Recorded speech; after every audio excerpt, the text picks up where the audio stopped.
Hello brilliants, अभी हम कर रहे हैं एडजेसेंट एंगल्स के बारे में।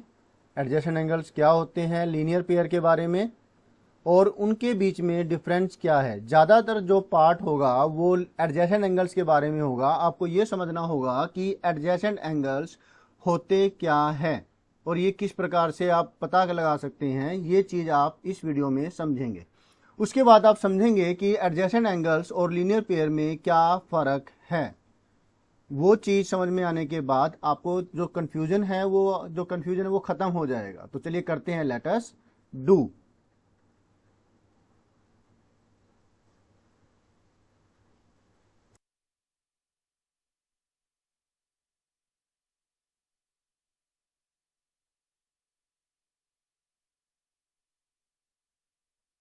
अब हम क्या करते हैं, पहले एक लाइन लेते हैं। जैसे एक लाइन हो गई ये वाली,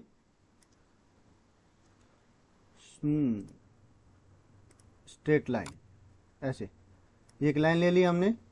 और इस लाइन के बाद एक लाइन हम और लेते हैं, लाइन की बजाय लाइन सेगमेंट लेते हैं इसके ऊपर, तो ये दो एंगल्स बन जाते हैं। ठीक है, आप इस चीज़ को ये समझिएगा कि यहाँ पर कितने एंगल्स बन रहे हैं। एक एंगल ये बन रहा है, तो जो दूसरा एंगल है ये वाला बन रहा है। इसके बाद आपको जो ध्यान देना है वो है कि इनके अंदर आर्म्स कौन कौन सी है। जैसे कि जो ये वाला एंगल है इसकी दो आर्म है। उससे पहले ये चीज़ देखिए कि दोनों का वर्टेक्स सेम होना चाहिए। वर्टेक्स मतलब जैसे कि जिस पर ये एंगल बने हुए हैं, ये एंगल, जो ये वाला एंगल है वो इस पॉइंट के ऊपर बना हुआ है, और जो ये वाला एंगल है वो भी इसके ऊपर ही बना हुआ है। इसका मतलब क्या हुआ, दोनों का वर्टेक्स दोनों सेम पॉइंट के ऊपर बने हुए हैं।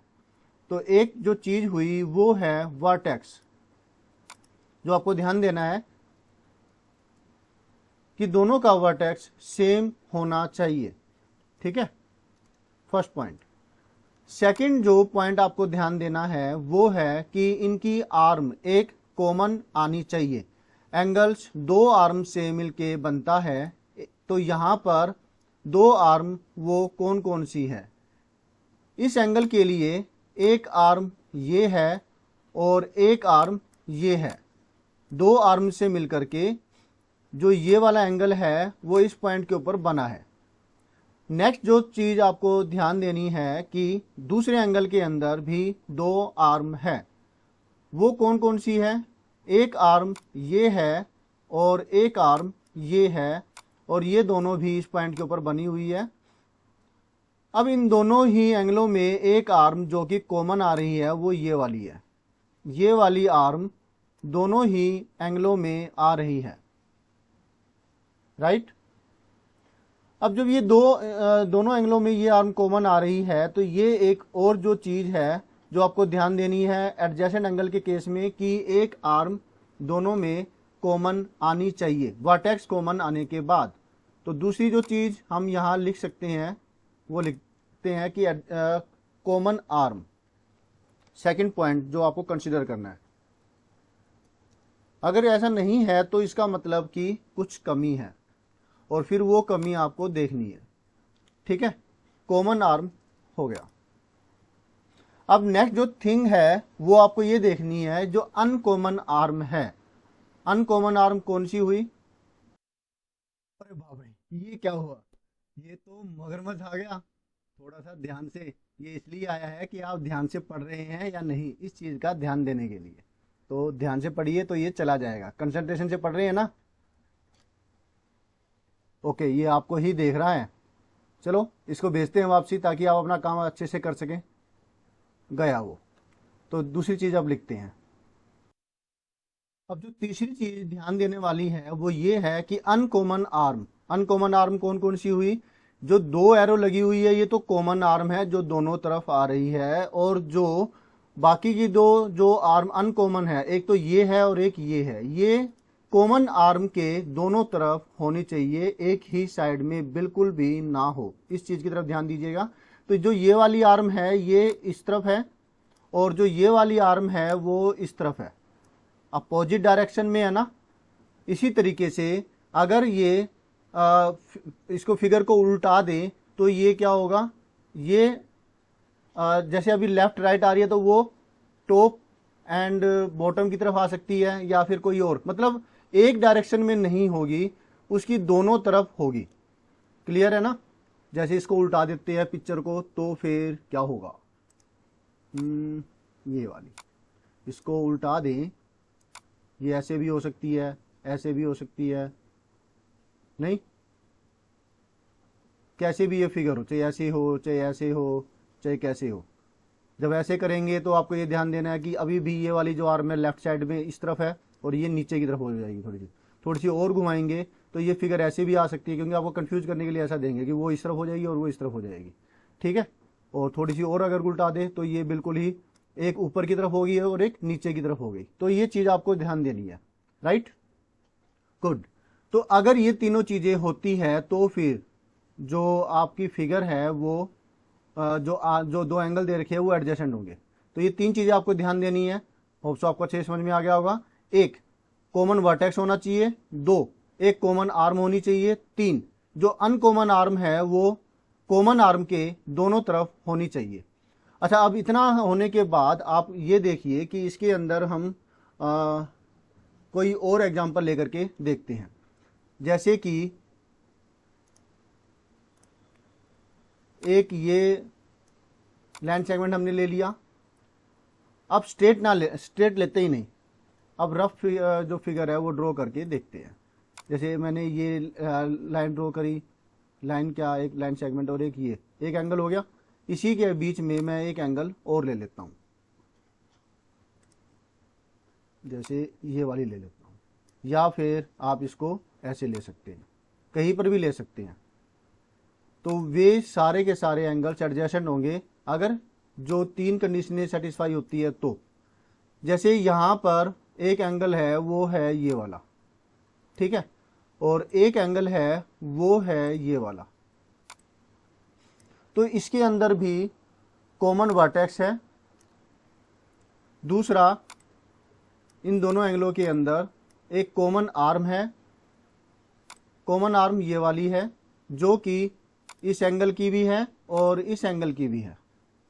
इसके बाद कॉमन आर्म के बाद जो अनकॉमन आर्म है, अनकॉमन आर्म कौन कौन सी, एक ये वाली और एक ये वाली, ये अनकॉमन आर्म है। ये दोनों ही क्या है, अपोजिट डायरेक्शन में है ना। एक जो है इस तरफ है और एक जो है वो इस तरफ है, अलग अलग डायरेक्शन में है। तो इसका मतलब ये दोनों एंगल्स एडजेसेंट है।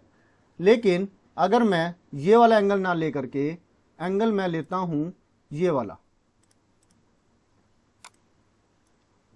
मतलब एक एंगल तो ये इतना हुआ और एक एंगल हुआ इतना। अब आप इसमें ये देखेंगे कि जो बड़े वाला एंगल है जिसके अंदर ये छोटे वाला एंगल दिखा रखा है, इसकी दो आर्म है, वर्टेक्स तो दोनों का कॉमन है। ओके, ये तो कोई दिक्कत वाली बात है ही नहीं। और जो दूसरी बात है कॉमन आर्म, एक आर्म ये है इस बड़े एंगल की और एक आर्म ये है, ठीक है। अब दूसरा केस अगर देखें तो जो ये वाला एंगल है इसके अंदर एक आर्म ये वाली है और एक आर्म इसकी ये वाली है। इसके बाद आप देखिए कि इसके अंदर जो ये वाली जो चीज है, ये वाली आर्म,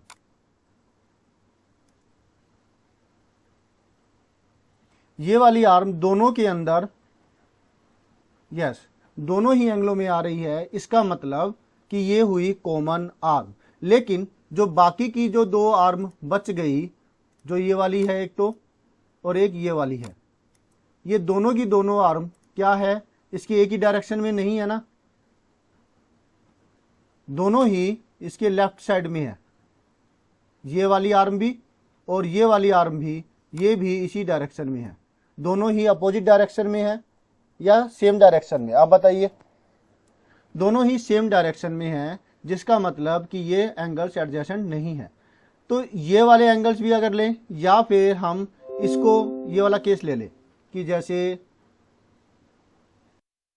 ऐसे भी ले लें तो भी ये एडजेसेंट नहीं होंगे, क्योंकि इस केस के अंदर वर्टेक्स कॉमन है, मतलब दोनों का वर्टेक्स सेम है, और जो कॉमन आर्म भी है दोनों के अंदर। अब आप ये खुद सोचिए कि कॉमन आर्म कौन सी है।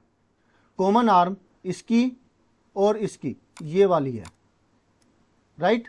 और जो अनकॉमन आर्म है वो आइदर साइड, दोनों तरफ ना होकर के एक ही डायरेक्शन में है। ये वाली आर्म इस एंगल की है और जो ये वाली आर्म, जो अनकॉमन आर्म, इस एंगल की है, तो ये भी इसी डायरेक्शन में है, दोनों सेम डायरेक्शन में है, इसलिए इसका मतलब ये भी एडजेसेंट नहीं है।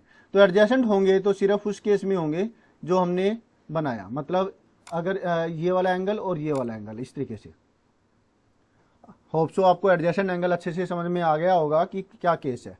अगर कभी ऐसा केस भी आ जाए कि जो ये बनाया है मैंने, ये यहाँ पे ना बना करके मैं इसको ऐसे बना दूँ, और ये वाला जो आ गया, ये वाला एंगल हुआ और ये वाला एंगल हुआ, अब ये भी क्या है, एडजेसेंट नहीं है, क्योंकि दोनों का वर्टेक्स ही कॉमन नहीं है, नहीं है ना,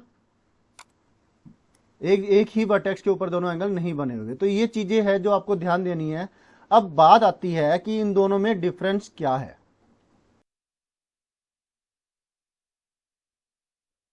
अब अगर मैं मान लेता, हमने एक जो ये ड्रॉ की लाइन, अगर जो अनकॉमन आर्म है वे दोनों मिलकर के एक 90 डिग्री एंगल ना हो करके मतलब 180 डिग्री एंगल बनाए, तो फिर वो दोनों एंगल्स, जो ये वाला एंगल है और ये वाला एंगल है, दोनों एडजेसेंट है, तब ये लीनियर पेयर बनाएंगे।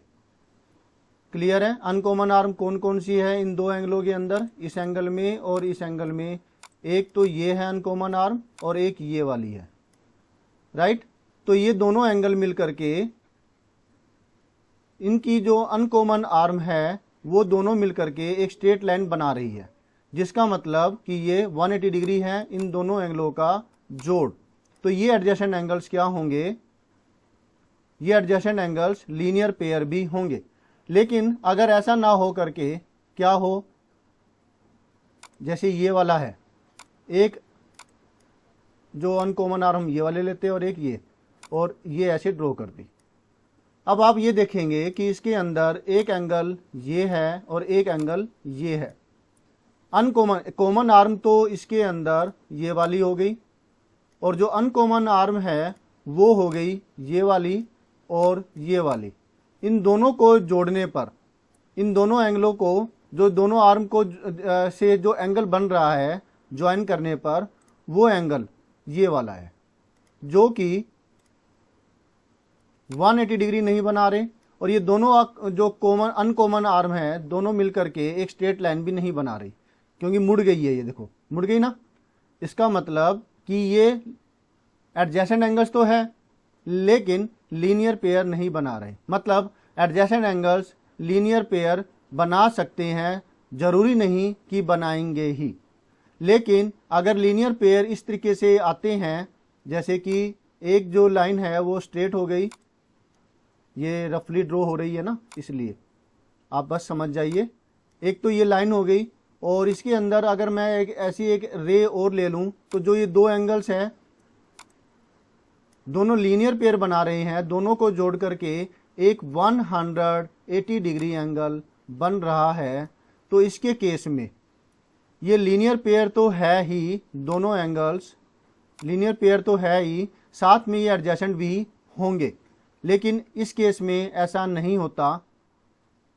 कॉमन आर्म, अनकॉमन आर्म है, जो कॉमन आर्म के दोनों तरफ है, वो दोनों मिलकर के अनकॉमन आर्म 180 डिग्री एंगल अगर बनाते हैं, जैसे यहाँ नहीं बना रहे लेकिन यहाँ बना रहे हैं, तो फिर वो लीनियर पेयर होंगे, अदरवाइज नहीं। होप सो आपको अच्छे से समझ में आ गया होगा लीनियर पेयर और एडजेसेंट एंगल के बारे में। अब आप पूछते होंगे कि ये लीनियर पेयर क्या है। ये तो आप समझ में आ ही गया होगा कि जिन एंगलों को जोड़ने पर 180 डिग्री एंगल बनता है वे लीनियर पेयर बनाते हैं। मतलब जो अनकॉमन आर्म है दोनों एंगलों की, उन दोनों को मिलाने पर एक स्ट्रेट लाइन बन रही हो, जैसे अब ये स्ट्रेट लाइन बन रही है। ठीक है, तो मिलते हैं नेक्स्ट वीडियो में, जिसमें हम कोई ऐसी ही जो कंफ्यूजन को ख़त्म करने वाली चीज़ करेंगे। हो सकता है कि अभी भी आपके मन में कोई डाउट रह गया हो, तो आपको चाहिए कि आप एक बार वीडियो को स्टॉप करके थोड़ा सा सोचिए, फिर वीडियो को बैक ले जा करके दोबारा से उसे देखिए और फिर समझिए कि आपको क्या बताया गया है। तो जो कॉन्सेप्ट है वो क्लियर हो जाएंगे, ठीक है। क्योंकि कंफ्यूजन अगर ख़त्म है तो ही आप अच्छे से अपनी स्टडी को कर सकते हैं। और आपका फ़र्ज है कि आप, क्योंकि देखिए जो भी कोई, अब जैसे मैं ही हो गया, मैं एक टीचर हूँ, मैं एक ट्यूटर हूँ, तो मुझे अपने काम के अंदर बेटर टू बेटर होने की ज़रूरत है, तभी मैं प्रोग्रेस कर सकता हूँ। तो वैसे ही आपकी स्टूडेंट लाइफ है, तो आपको चाहिए कि आपको भी अपनी काम के अंदर एक अच्छे स्टूडेंट के रूप में कितना अच्छा आप बन सकते हैं। आपको बेटर टू बेटर होना है, अपनी मेमोरी पावर इंक्रीज करनी है, आपको अपनी IQ को इंक्रीज करना है। और ये तब होगा जब आप ज़्यादा से ज़्यादा सोचेंगे और ज़्यादा से ज़्यादा स्टडी करेंगे। जितना ज़्यादा आप स्टडी करेंगे उतना ही ज़्यादा बेटर होते चले जाएंगे। दिमाग की कोई लिमिट नहीं है कि आप उसको कितना बढ़ा सकते हैं। आपको ये बात ध्यान रखनी होगी कि आपको अपने आप को इम्प्रूव करना ही होगा, क्योंकि अब जो आने वाले सालों के अंदर 8 साल भी हो सकते हैं, आपके 6 साल भी हो सकते हैं, ये आपकी क्लास पे डिपेंड करता है। आपको लगातार स्टूडेंट की लाइफ ही जीनी है, तो आपको इसके अंदर लगातार इंप्रूव होना है। अपने दिमाग की प्रोडक्शन करनी है ताकि आप अच्छा फूड खाएं और अच्छी प्रैक्टिस करें। आपको अपने शरीर की प्रोडक्शन करनी है ताकि आप अच्छा खाएं और एक्सरसाइज वगैरह करें, ताकि आप एक अच्छे स्टूडेंट बेटर टू बेटर की तरफ बढ़े। होप सो आपको मेरी बात समझ में आई होगी और मैं आशा करता हूं कि आप ऐसा करेंगे भी। और आप जो है देश का भविष्य है और आपको अपने देश के भविष्य को बिगाड़ने का कोई हक नहीं है। तो मिलते हैं नेक्स्ट वीडियो में। जय हिंद, जय भारत।